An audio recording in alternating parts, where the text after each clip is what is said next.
Good evening everyone. Let me know whether my voice is clear or not. सगळ्यांना माझा आवाज येतोय का? चॅट बॉक्स मध्ये रिप्लाय करा. Okay everyone, mark your attendance in chat box. सगळ्यांनी अटेंडन्स मार्क करा चॅट बॉक्स मध्ये. स्टुडंटचं नाव स्टँडर्ड मीडियम मेन्शन करायचंय.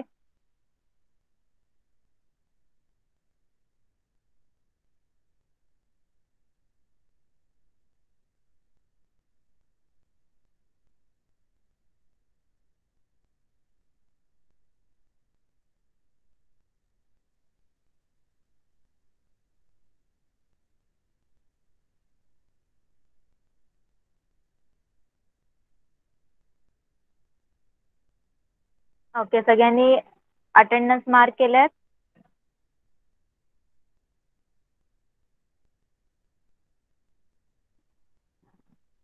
ओके, तर मी स्क्रीन शेअर करते. मला सांगा स्क्रीन सर्वांना विजिबल आहे?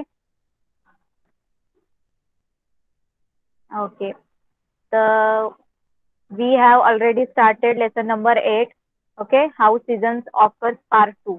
आपण लास्ट टाइम लेसन नंबर 8 8वा धडा स्टार्ट केलेला आहे, ऋतू निर्मिती बरोबर, भाग 2. ओके, तर लास्ट टाइम आपण काय बघितलं होतं? What we have studied on last time? Apparent movement of the sun, right? आपण काय बघितलं होतं? Apparent movement of the sun म्हणजे सूर्याचे भासमान भ्रमण. कोण मला सांगणार? What is mean by apparent movement of the sun? सूर्याचे भासमान भ्रमण म्हणजे काय? कोण सांगेल मला? कोण एक्सप्लेन करणार?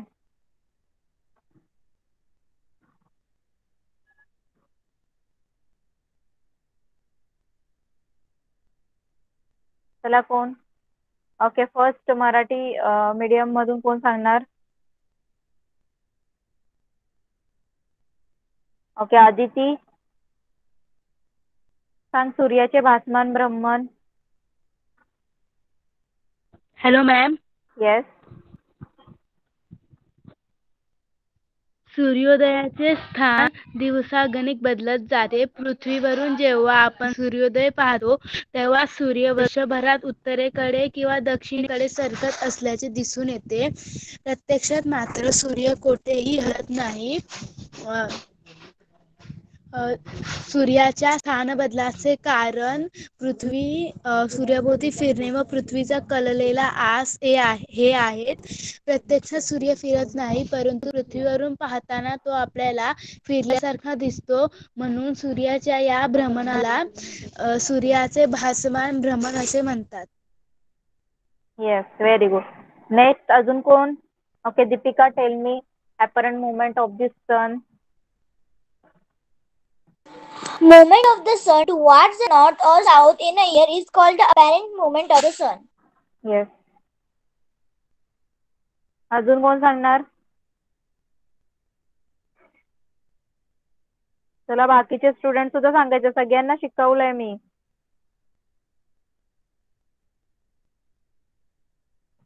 अजून थोडं कोण एक्सप्लेन करणार apparent movement English medium?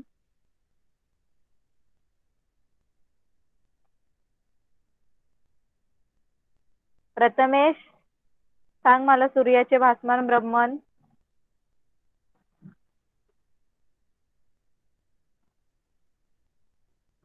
Prathamesh आहे ना क्लासमध्ये?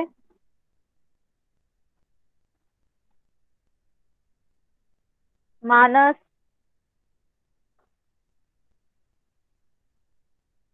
चला पटापट आन्सर करा. माईक ऑन करा. सूर्याचे भासमान भ्रमण बुक मधून बघून सांगितलं तरी चालेल. हॅलो, आवाज येतोय माझा सगळ्यांना?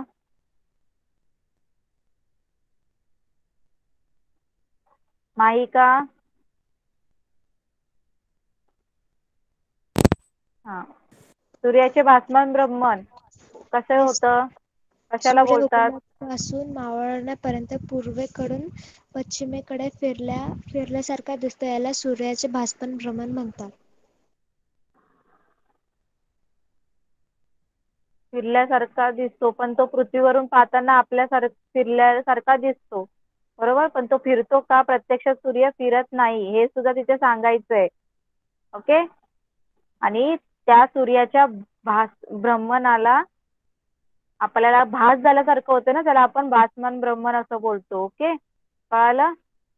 इंग्लिश मीडियम स्टुडंट कसं सांगणार?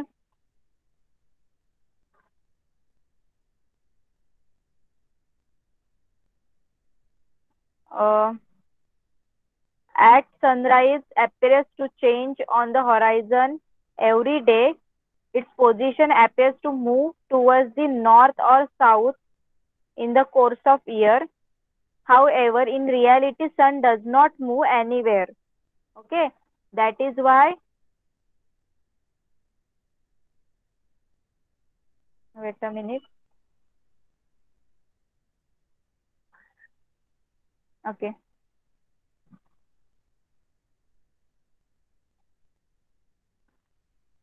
That is why this movement of the sun towards the north and south in a year is called apparent movement of the sun. Okay, कळालं सगळ्यांना?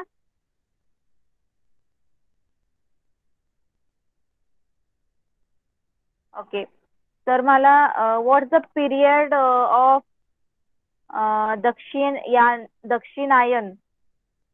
दक्षिणायनचा जो काळ आहे तो किती ते किती असतो? कोण सांगेल? Period, what's the period of दक्षिणायन? Okay, Deepika. 21st June to 22nd December. The period is called Dakshinayan. Okay, अजून कोण सांगणार? मानस, दक्षिणायन काळ हा कधी मानला जातो?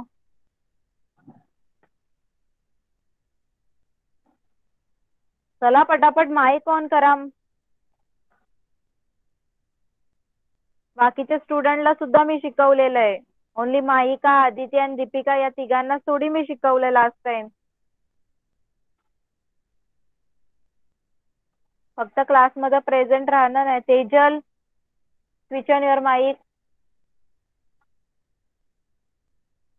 Yes, हा, दक्षिणायन काळ कधी मानला जातो? 21 जून ते 22 डिसेंबर या कालात दक्षिणायन दिन मानला जातो. Yes, very good. तर पिरियड काय? 21 जून टू 22 डिसेंबर. ओके, 21 जून ते 22 डिसेंबर. And what's the period of Uttarayan? उत्तरायणचा कोण सांगेल कालावधी? ओके, आदिती. सूर्य उगवण्याचे स्थान 22 डिसेंबर ते 21 जून या कालावधीत अधिकाधिक उत्तरेकडे सरकते. हा काळ उत्तरायण मानला जातो. येस, अजून कोण सांगणार? उत्तरायण, what's the period of Uttarayan? Okay, Anagha. सूर्य उगवण्याचे स्थान 22 डिसेंबर ते 21 जून या कालावधीत उत्तरायण होते. येस, तर 22 डिसेंबर टू 21 जून. ओके, कळालं? नेक्स्ट क्वेश्चन आहे.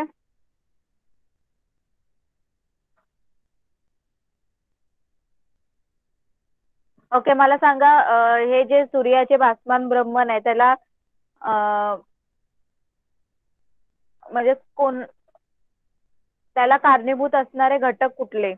कशामुळे सूर्याचं हे भासमान भ्रमण होतं? Which factors are affect the apparent movement of the sun? Which factors are related to the apparent movement of the sun? कोणामुळे होतं? कोण सांगेल?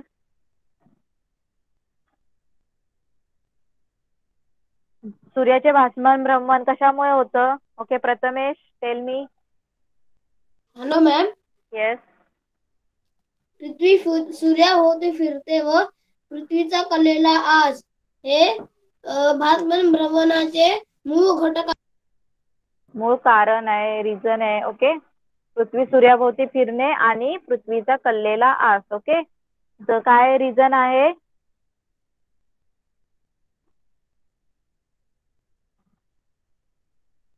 The revolution of the earth around the sun and the tilted axis of the earth are two factors are responsible for the apparent movement of the sun. Okay, कळालं सगळ्यांना? Okay, next आपण काय बघितलं होतं?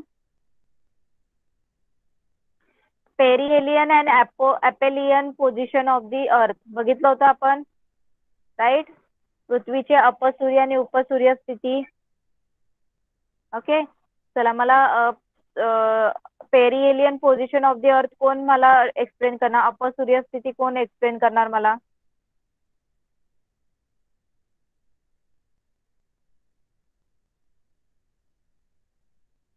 बाकीच्या स्टुडंटने सुद्धा सांगायचंय. ओके, माहिका.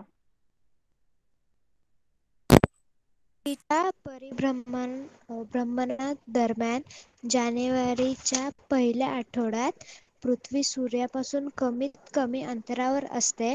पृथ्वीची ही स्थिती म्हणजे पृथ्वीची उपसूर्य स्थिती होय.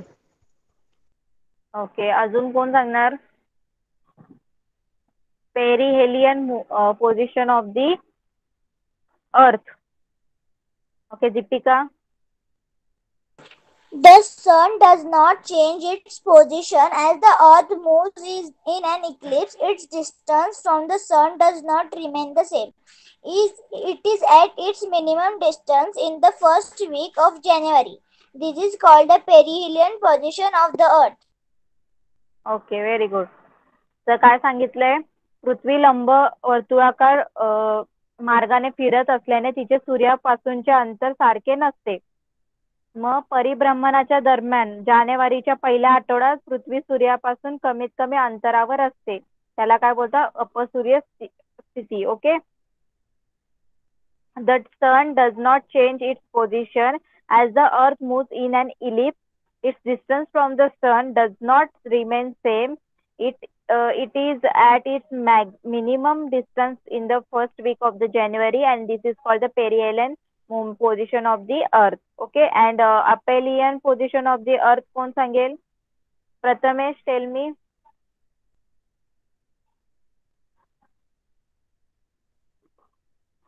एपेहेलियन अपसूर्य.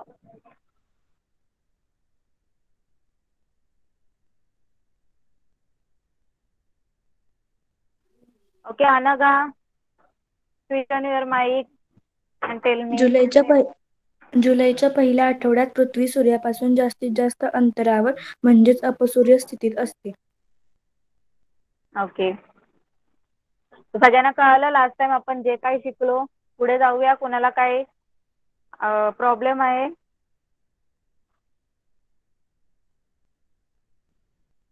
ओके, चला पुढे जाऊया. आता आपण स्क्रीन सर्वांना विजिबल आहे?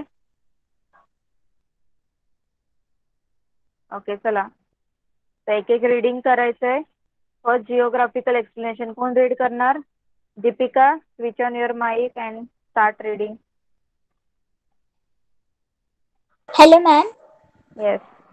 As the earth revolves around the sun, the equator receives perpendicular rays on 2 days in a year. This condition occurs on 21st March and 23rd September. On these days, both the poles are at the same distance from the sun. This is called equinox.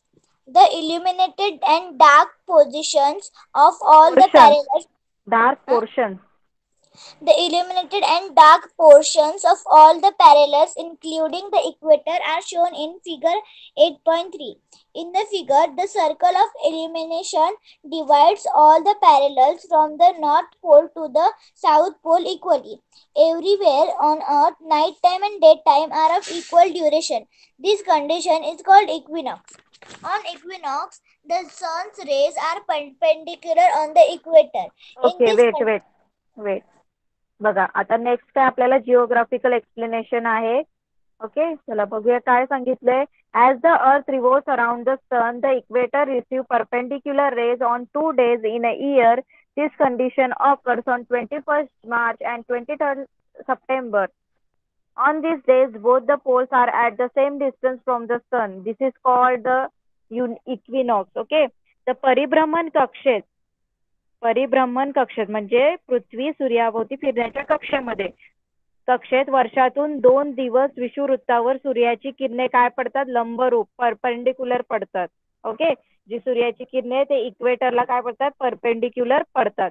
ही स्थिती साधारणपणे कधी होते? 21 मार्च ते 21 मार्च आणि 23 September या दिवशी होते. Okay. अशा वेळी पृथ्वीचं उत्तर आणि दक्षिण हे दोन्ही ध्रुव सूर्यापासून समान अंतरावर असतात. म्हणजेच पृथ्वी ही काय असते? संपात स्थितीमध्ये असते. ओके. काय सांगितलं त्यांनी? या डेज मध्ये जे पृथ्वीचे जे दोन पोल्स आहेत, south and north equator and हे पोलार नॉर्थ पोल वगैरे, ते दोघं जण आहेत ना सेम डिस्टन्सवर असतात. मग त्याला आपण काय बोलतो? इक्विनॉक्स. ओके. बघा इथे तुम्हाला दिसतंय कसं परपेंडिक्युलर सनरेज येत आहेत. The illuminated and dark portion of the parallels including the equator are shown in the figure 8.3. तुम्हाला इथे दाखवलंय पार्ट इक्विनॉक्स डे ची तुम्हाला फिगर सुद्धा दाखवली. Okay. In the figure the circle of illumination divides all the parallels from the north pole to the south pole equally. Everywhere on the earth night time and daytime are equal duration. This condition is called equinox. बघा काय सांगितलं त्यांनी की तुम्हाला या image मध्ये, या picture मध्ये उत्तर ध्रुवापासून तर दक्षिण ध्रुवापर्यंत प्रकाशित आणि अप्रकाशित भाग समान असल्याचे तुम्हाला दिसून येईल. ओके. अशी स्थिती असेल त्या दिवशी पृथ्वीवर सर्वत्र दिवस आणि रात्र ही सारखीच असते. म्हणजेच काय? ती संपात स्थिती. ओके. बघा तुम्हाला इथे दिसतंय ना, साऊथ पोल पासून नॉर्थ पोल पासून साऊथ पोल पर्यंत काय झालंय त्यांनी सांगितलंय की जे सर्कल ऑफ इल्युमिनेशन आहे ते डिवाइड झालेत पॅरलल, बरोबर, north pole to A. Okay. South pole पर्यंत. त्याच्यामुळे जे या दिवशी जे नाईट टाइम आणि डे टाइम पूर्ण अर्थवर काय असतं? इक्वल असतात. त्यालाच काय बोलतात? Equinox. On equinox the sun rays are perpendicular on the equator.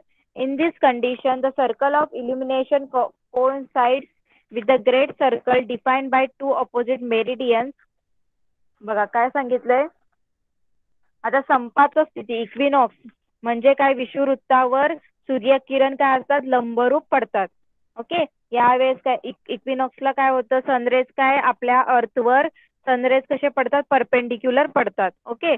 मग नंतर त्यांनी काय सांगितलंय? या स्थितीत होणारे जे प्रकाशवृत्त आणि रेखावृत्तीय जे आहे ते एकमेकांशी काय असतं? एक म्हणजे जुळतात ते. ओके.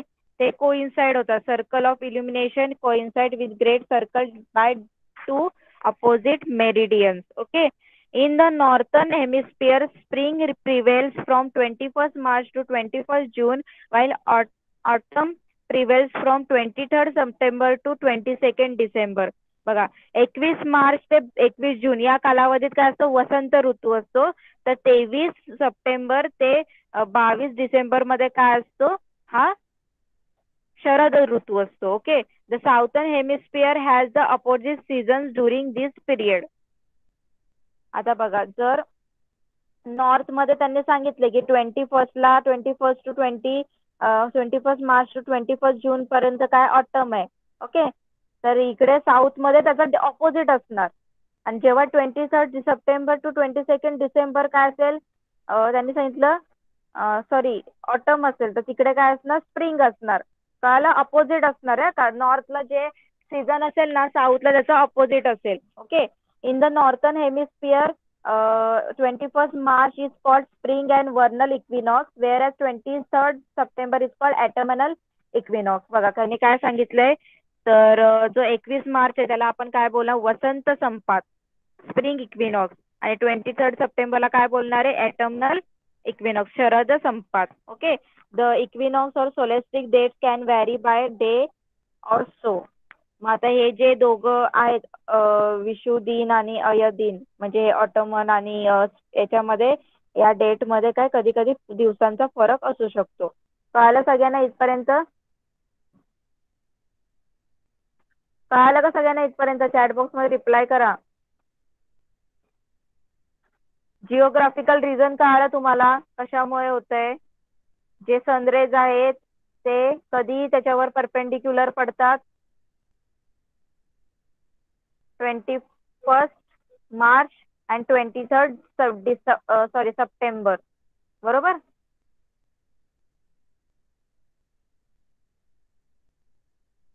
ओके. चला पुढे बघूया आपण काही क्वेश्चन्स दिलेले आहेत. Figure 8.4 shows the position of Earth with its tilted axis 21st June and 22nd December. It also shows the illuminated and dark portion. आता तुम्हाला इथे दिलंय ही जी खाली हे दिलेली आहे डायग्राम ही सगळी कशाची आहे पृथ्वीची 21 जून आणि 22 डिसेंबरची स्थिती दाखवली त्याच्यामध्ये आणि काही प्रकाशित आणि अप्रकाशित भाग सुद्धा दाखवलेले आहेत. ओके, त्याच्यावरून प्रश्नांची उत्तरं द्यायची आहेत. Which hemisphere will have the longest night on the 22nd December? Which hemisphere? काय क्वेश्चन विचारलाय? सॉरी, क्वेश्चन इथून स्टार्ट होतंय. In figure A which pole is receiving sunlight? A figure मध्ये कुठला पोल तुम्हाला सन काय बोलतात प्रकाश पडलेला दिसतोय? सनलाइट येते ए फिगर मध्ये कुठल्या पोलला येते? Yes, north pole, right. कुठल्या पोलला आहे? North. In B figure B which pole not receiving sunlight? Sorry, B मध्ये कुठे सनलाइट रिसिव्ह नाही होते?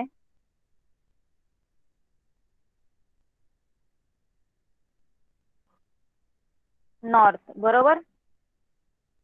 उत्तर ध्रुव, बरोबर. Next, which hemisphere has the longest day time on 21st जून? कोणत्या गोलार्धातील दिनमान 21 जून रोजी जास्त असणारे दिवस? येस, नॉर्थला ना, कारण तिथे जास्त सूर्यप्रकाश आलाय ना. 21 जूनला सूर्य कुठे आलाय? ओके. आणि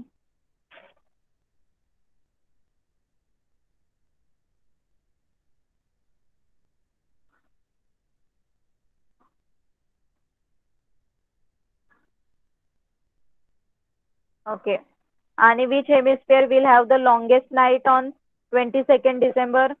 22nd डिसेंबरला लॉंगेस्ट नाईट कोणत्या गोलार्धात आहे?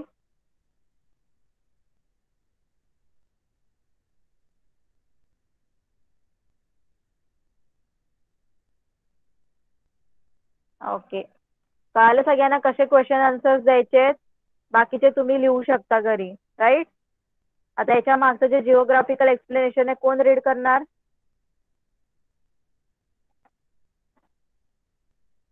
ओके, अनगा, start reading geographical explanation. When any one of the poles inclines the most towards the sun, 23 degrees Celsius, 13 parallel of that 23rd hemisphere, degree, 1 minute, 23 degree and 30 minutes. Okay, असं parallel read of the करायचं. okay, parallel of the hemisphere receives perpendicular sun rays. See figure 8.4. The sun rays are perpendicular at the equator on 22nd March and 23rd September, which are the days of equinox. After 22nd March, other parallel between the equator and the Tropic of Cancer in the northern hemisphere start receiving perpendicular rays sequentially. Only on 21st June and 22nd December, the sun rays becomes perpendicular on the Tropic of Cancer and Tropic of Capricorn respectively. These 2 days are called solstice days. Okay, very good. बघा काय सांगितलं इथे geographical explanation first para. When any one of the poles inclines the most towards the sun 23 degree 30 minute parallel of that hemisphere receive perpendicular sunrays. बघा काय सांगितलं, जेव्हा पृथ्वीचा कोणताही ध्रुव जेव्हा सूर्याकडे जास्त कललेला असतो तेव्हा ध्रुवाच्या गोलार्धात म्हणजे कुठल्या 23 आणि 30 मिनिटे या अक्षवृत्तावर सूर्यकिरणे कसे पडतात? लंबरूप, परपेंडिक्युलर पडतात. त्यांनी फिगर 8.4 पाहायला सांगितले. The sun rays are perpendicular the equator on 22nd March and 23rd September which are the days of equinox. बघा त्यांनी काय सांगितलंय, तुम्ही बघता इथे 21st जून आणि 22nd डिसेंबरला जास्त सनलाइट पडते. ओके, हे काय झालंय? इक्विनॉक्स डेज झाले, डेज ऑफ इक्विनॉक्स. त्यांनी नंतर आफ्टर 22nd मार्च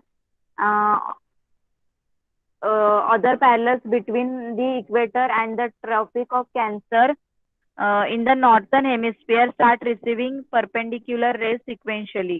बघा काय सांगितलंय की त्यानंतर विषुववृत्त ते कर्कवृत्त किंवा विषुववृत्त ते मकरवृत्त यांच्या दरम्यान अक्षवृत्तावर काय होतात, सूर्यकिरणे लंबरूप पडत जाण्याची क्रिया चालू होते. Okay. Only on the 21st June and 22nd December the sun rays become perpendicular on the Tropic of Cancer and Tropic of Capricorn respectively. These 2 days are called solstice days. आता याच्यानंतर फक्त 21 जून आणि 22 डिसेंबर किंवा 22 या तारखांना अनुक्रमे कर्कवृत्तावर आणि मकरवृत्तावर सूर्यकिरणे लंबरूप पडतात. मग या दिवसांना काय बोलतो आपण, सोलस्टिस डेज, अयन दिन असं बोलतो. ओके. इथपर्यंत. Next, sun rays are never perpendicular on any of the parallel between Tropic of Cancer and North Pole of or between Tropic of Capricorn and the South Pole. बघा काय सांगितलंय, कर्कवृत्तापासून उत्तर ध्रुवापर्यंत किंवा मकरवृत्ताकडून दक्षिण ध्रुवापर्यंत सूर्यकिरणे कोणत्याही अक्षवृत्तावर कधी लंबरूप पडत नाही. 21st June is the longest day and it's make the shortest night in the northern hemisphere. आता बघा 21 जून हा सर्वात मोठा दिवस आहे म्हणजे रात्रही लहान असणार आहे. Okay. Similarly 22nd December marks the longest day and the shortest night in southern hemisphere. आणि दक्षिण गोलार्धामध्ये सर्वात लहान दिवस हा 22 डिसेंबर असतो. ओके. 21 जून हा सर्वात मोठा दिवस असतो. उत्तर गोलार्धामध्ये जेव्हा 21 जून हा सर्वात मोठा दिवस असतो तेव्हाच त्याचा तो दक्षिण गोलार्धामध्ये काय असणार आहे, छोटा दिवस असणार आहे. आणि तसंच 22 डिसेंबरला जेव्हा लॉंगेस्ट डे असतं कुठे, नॉर्थ मध्ये बरोबर, दक्षिण गोलार्धात 22 डिसेंबर हा सर्वात मोठा दिवस असतो तर उत्तर गोलार्धामध्ये तो लहान असतो. ओके. कळतं सगळ्यांना, उलट वायसे वर्सा. In the region from the Arctic Circle to the North Pole, the sun remains visible for 24 hours or longer. At the North Pole, the sun is visible in the sky from 22nd March and 23rd September. आता Arctic वृत्तापासून ते उत्तर ध्रुवापर्यंतच्या भागामध्ये 24 तास किंवा त्याहून अधिक काळ हे सूर्यदर्शन होत राहते. उत्तर ध्रुवावर तर 22 मार्च पासून तर 23 सप्टेंबर पर्यंत म्हणजे 6 महिन्यापर्यंत आकाशात सूर्य सतत दिसतो.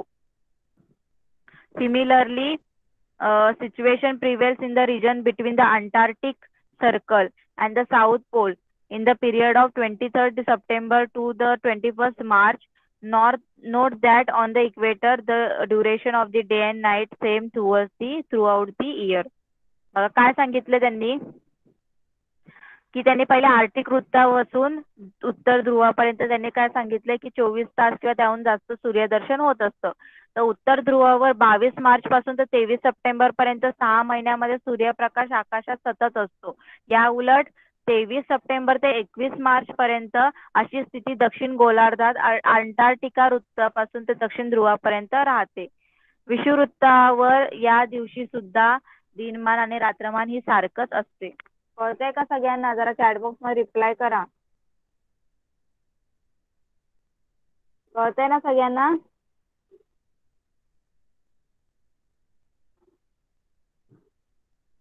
ओके. नेक्स्ट काय सांगितलंय, season have been decided on the basis of the duration of sunlight, equinoxes and solstices. The equatorial region does not experience any change of seasons. Hence the climate in that region does not change at all in the year. बघा आता सूर्यदर्शन काळ, सूर्य कधी उगवतो, अयन स्थिती, आता आपण equinox बघितले आणि जे सोलस्टिस डेज वगैरे त्याच्यावरून कळतं, त्याच्यावरून काय होतात जे सीझन्स आहेत ते डिसाइड होतात. ओके. विषुववृत्तीय प्रदेशात ऋतूबद्दल जे काही माहिती आहे ते जाणवत नाही, त्यामुळे तिथे हवामानाच्या स्थितीत वर्षभरात काहीच फारसा फरक होत नाही. Okay. In the places beyond the equatorial region in either hemisphere summers और winters are experience one after the other within a year. पण मात्र दोन्ही गोलार्धात इतरत्र विशिष्ट काळात दरवर्षी उन्हाळा आणि हिवाळा हे ऋतू होतात. The occurrence of the season one after the other in a year leads to the cycle of seasons. Generally, there are two seasons, summer and winter, on the earth. However, some places seasons are taken to be four in all. बघा काय सांगितलंय आता त्यांनी सांगितलं विषुववृत्तावर ते जे आहे season ते त्याचा काहीच फारसा फरक होत नाही पण बाकीचे जे नॉर्थ आणि साऊथ पोल आहे तिथे जे आहेत ऋतू चेंज होत राहतात सीझन चेंज होत होता वर्षभराच्या काळात एक ते एकामागून एक येत असतात असं ऋतुचक्र निर्माण होत असते सायकल सीझनचं सायकल ऑफ सीझन याचाच अर्थ की पृथ्वीवर सर्वसाधारणपणे हिवाळा आणि उन्हाळा हे दोन ऋतू असतात परंतु काही ठिकाणी चार ऋतू मानले जातात. The changes in the atmosphere, vapor in the air, the wind and the precipitation also influence the seasons. Continuous occurrence of the rain in specific period gives rise to an additional season besides summer and winter. वातावरणातील बदल हवेतील जे काही बाष्प आहे वाऱ्यामुळे होणारी वृष्टी यांचा ऋतूवर परिणाम होत असतो काही काळ सातत्याने पडणारा पाऊस व हा हिवाळा आणि उन्हाळ्याशिवाय आणखी काही ऋतूंची भर घालतो. Due to the local conditions, seasons other than the summer and the winter are seen in the occurs in a different parts. For example, rain occurs in India in a specific period.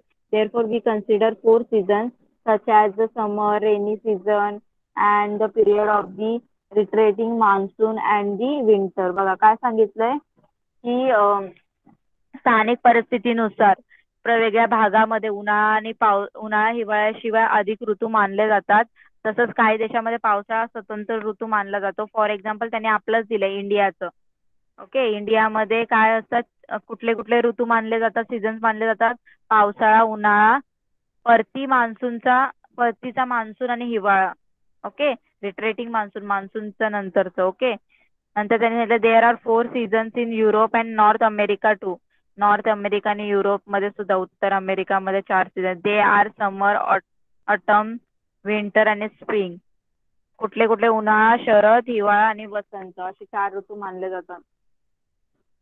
कळतंय ना सगळ्यांना जरा chat box मध्ये reply करा इथपर्यंत कळालं geographical explanation कशामुळे होतंय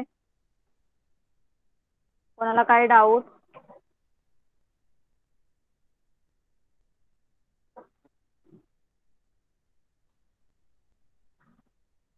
नेक्स्ट पॅराग्राफ कोण रीड करणार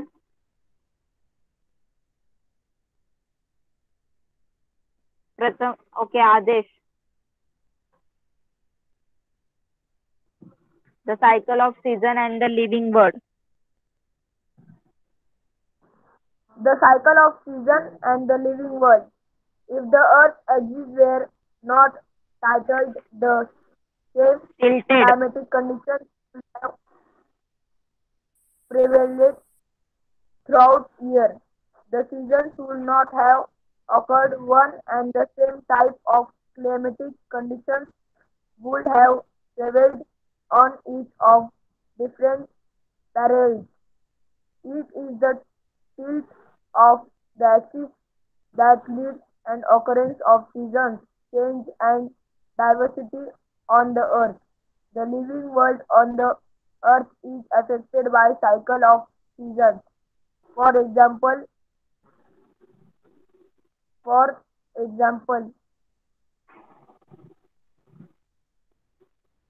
Okay, wait. Okay, mic off, sir. The cycle of season and the living world. ऋतुचक्राचा सजीवांवर होणारा परिणाम. Okay.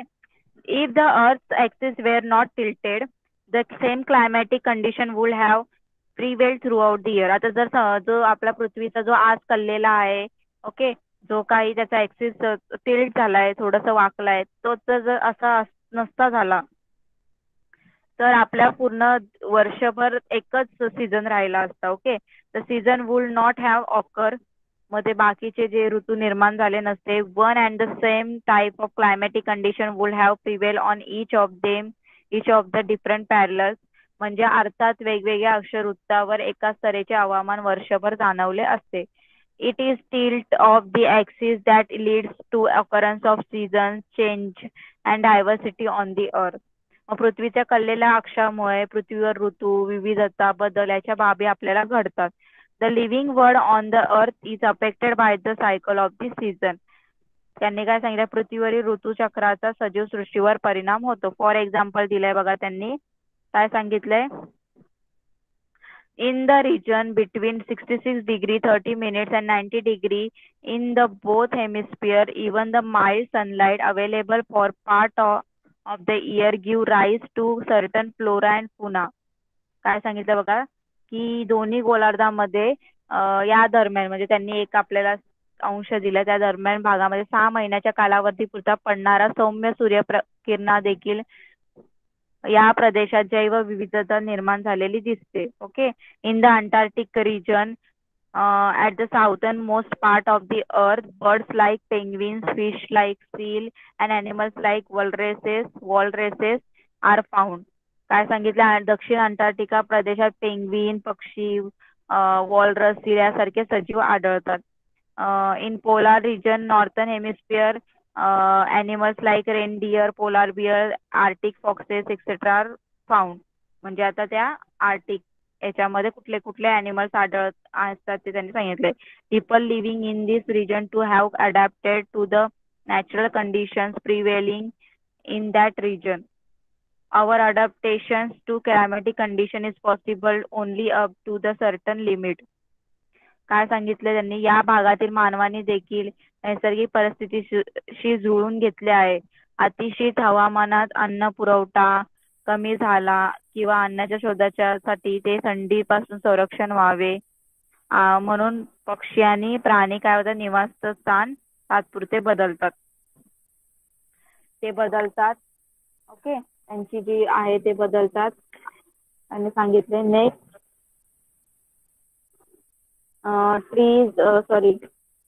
trees bear fruit in a particular season. Therefore, agriculture season also depends on the local climatic conditions. In the polar area, so snow line shifts north or south according to the season. This affects migration of the birds and animals. काय सांगितलं त्यांनी की नैसर्गिक परिस्थितीशी जुळून घेतलंय माणसाने. Okay. अतिशीत हवामानात अन्न पुरवठा कमी झाला की अन्नाच्या शोधासाठी थंडीपासून संरक्षण व्हावे म्हणून अनेक पक्षी आणि प्राणी आपलं निवासस्थान तात्पुरते बदलतात. ओके. आणि त्यामुळे सजीवांचा जीवनक्रम सुद्धा आपल्याला चेंज होताना दिसून येतोय. ओके. म्हणजे ते काय करतायत, मायग्रेशन म्हणजे स्थलांतर करताय या प्रदेशातून दुसऱ्या प्रदेशामध्ये, त्यांना पाहिजे त्या क्लायमेट त्या रिजन मध्ये जातात. ओके. ध्रुवीय भागामध्ये ऋतूनुसार बर्फाची सगळी सीमा आहे उत्तरेकडे आणि दक्षिणेकडे सरकते. त्या अनुषंगाने पक्षी आणि प्राणी स्थलांतर करतात. विशिष्ट कालावधीत झाडांना फळे येतात. ओके. त्यामुळे स्थानिक ऋतुमानानुसार शेतीचे सुद्धा हंगाम सुद्धा ठरतात. कळालं सगळ्यांना इथपर्यंत? चॅट बॉक्स मध्ये रिप्लाय करा.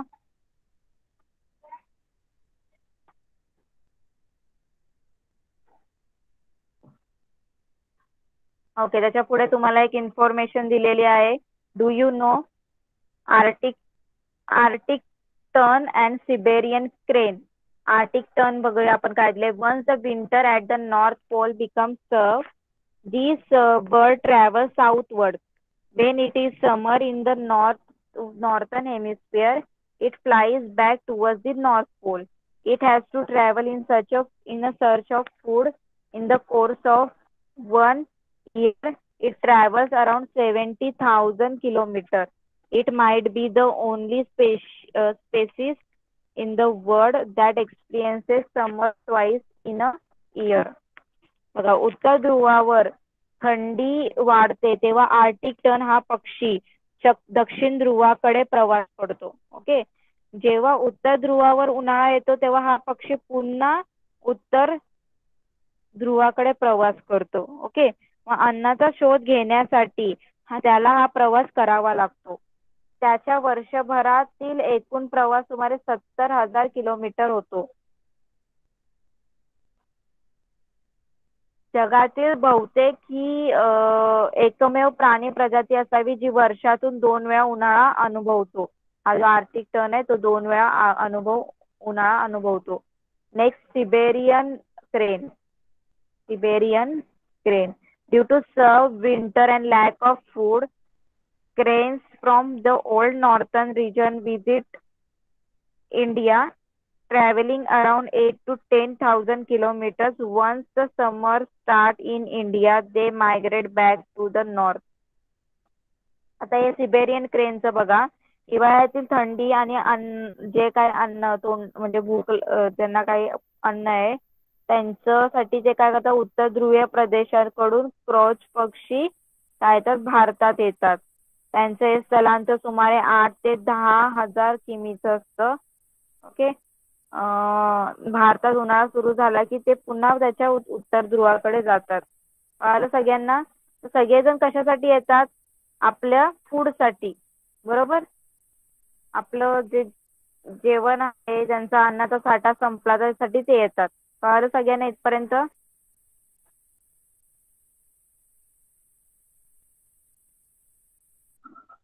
ओके, सगळ्यांना समजला सीझन्स कसे ऑकर्स होतात त्याच्या मागचं रिझन सगळे जिओग्राफिकल एक्सप्लेनेशन.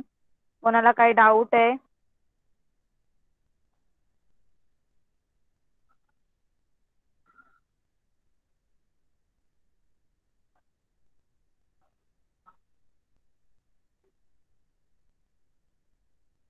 ओके. नेक्स्ट काय दिलंय? क्वेश्चन आन्सर सगळ्यांनी सॉल्व्ह करायचे. ओके, कळलं सगळ्यांना?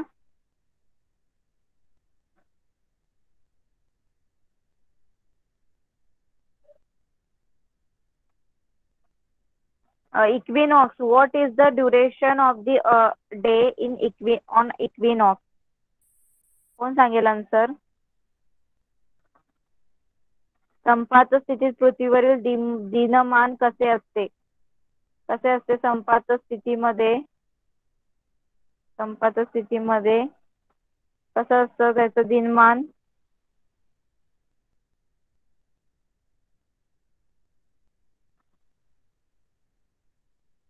कोण सांगेल आन्सर? चला बघूया.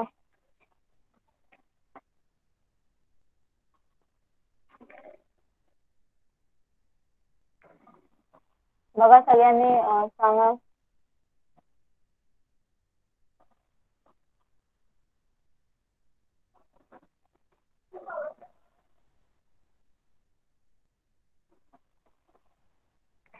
कोण सांगताय?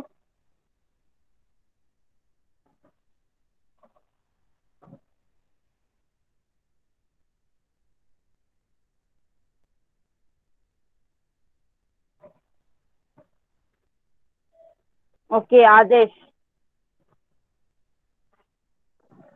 21 मार्च व 23 सप्टेंबर रोजी पृथ्वीचे उत्तर व दक्षिण हे दोन्ही ध्रुव सूर्यापासून समान अंतरावर असतात. पृथ्वीच्या या स्थितीला पृथ्वीची संपात स्थिती म्हणतात. संपात दिनी पृथ्वीवर सर्वत्र दिनमान व रात्रमान सारखेच 12-12 तासांचे असते. या स्थितीत तयार होणारे प्रकाश वृत्तरेखा वृत्तांवर स्थिरावते. ओके, फक्त आन्सर क्वेश्चन काय विचारलं तर काय ड्युरेशन असतं, किती ते किती असतं डे आणि टाइम? फक्त काय सांगणार? अजून कोण? फक्त अजून कोण सांगणार? नेक्स्ट कोण सांगणार? Deepika. The sun rays are perpendicular on the equator. In this condition, the circle of illumination coincides with the great circle defined by two opposite meridians. In the northern hemisphere, spring prevails from 21st March to 21st June, with autumn prevails from 23rd September to 22nd September. Wait only duration सांगायचं मला. Day, what is the duration of the day on equinox? आता जो answer कोण सांगितलेला आहे?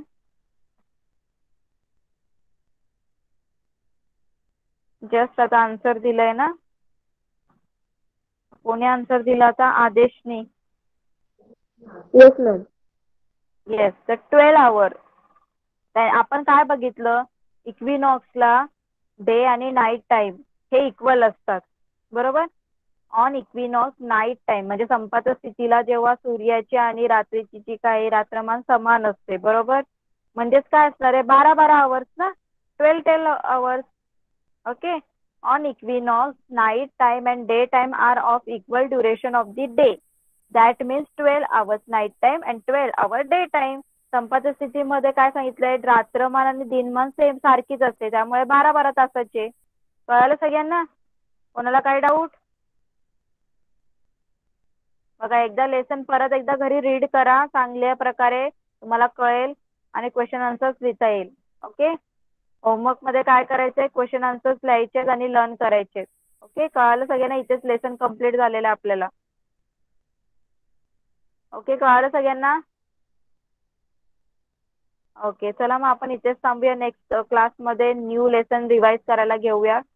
Okay. तुम्ही class late करू शकता. Bye everyone and good night. Bye teacher. Okay ma'am bye. Bye teacher.